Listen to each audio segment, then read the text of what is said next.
Welcome back to Weekends with Anna and Michael. Joining us now is the national affairs correspondent for The Nation and author of The Fight for the Soul of the Democratic Party, John Nichols. John, thank you so much for joining us.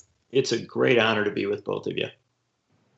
Your book is so important for the political climate that we're dealing with right now, because I think there are a lot of questions about where the left goes from here, especially when it comes to progressive policies that we need to, obviously improve our healthcare system and prevent the planet from being impossible to live on.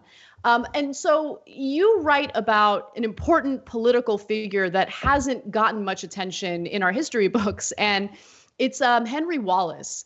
Henry Wallace was a real fighter for the New Deal. He actually managed to run as Roosevelt's VP.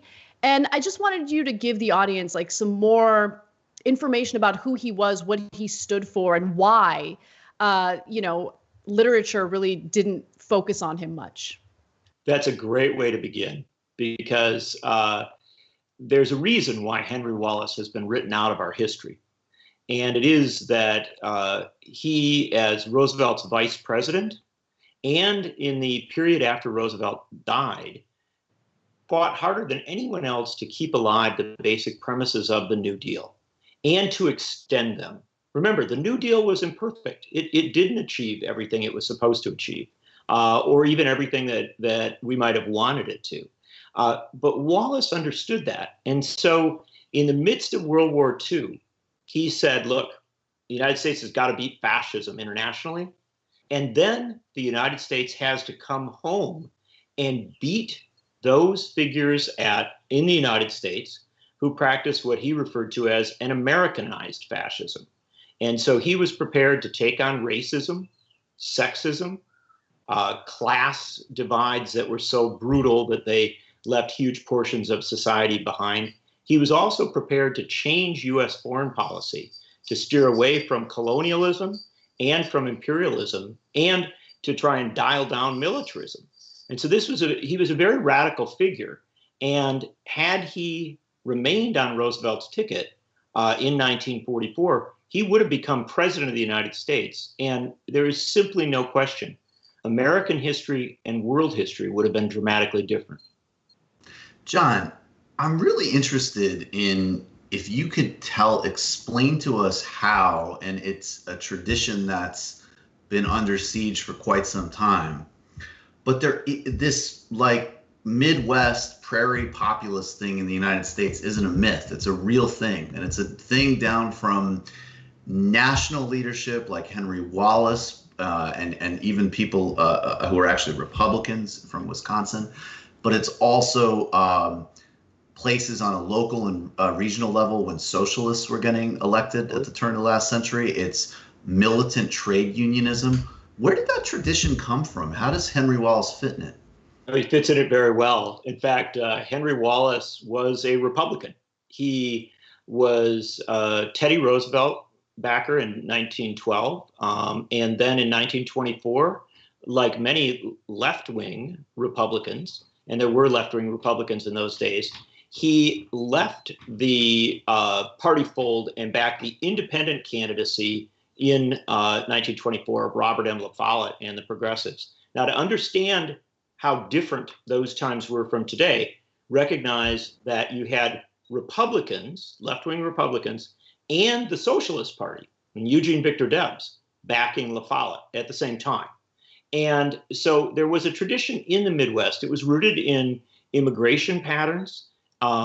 As well, you had a lot of Scandinavians, a lot of Germans who left in 1848 during the periods of revolution.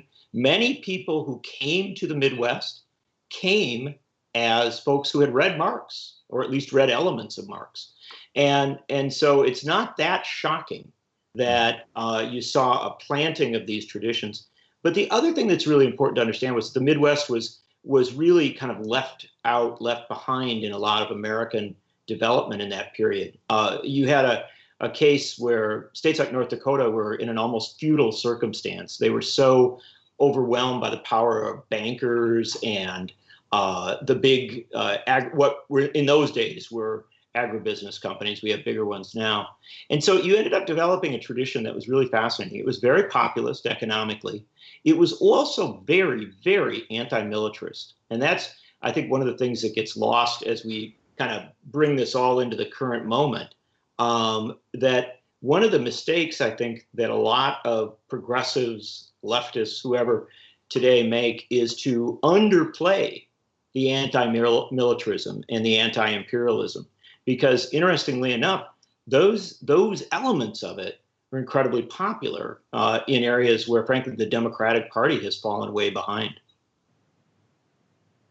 Oh, that's interesting. So you'd argue that focusing in on militarism could possibly be a good play for progressives today? 100%. I couldn't emphasize it more. Again, using Wallace as a touchstone, but not as a required,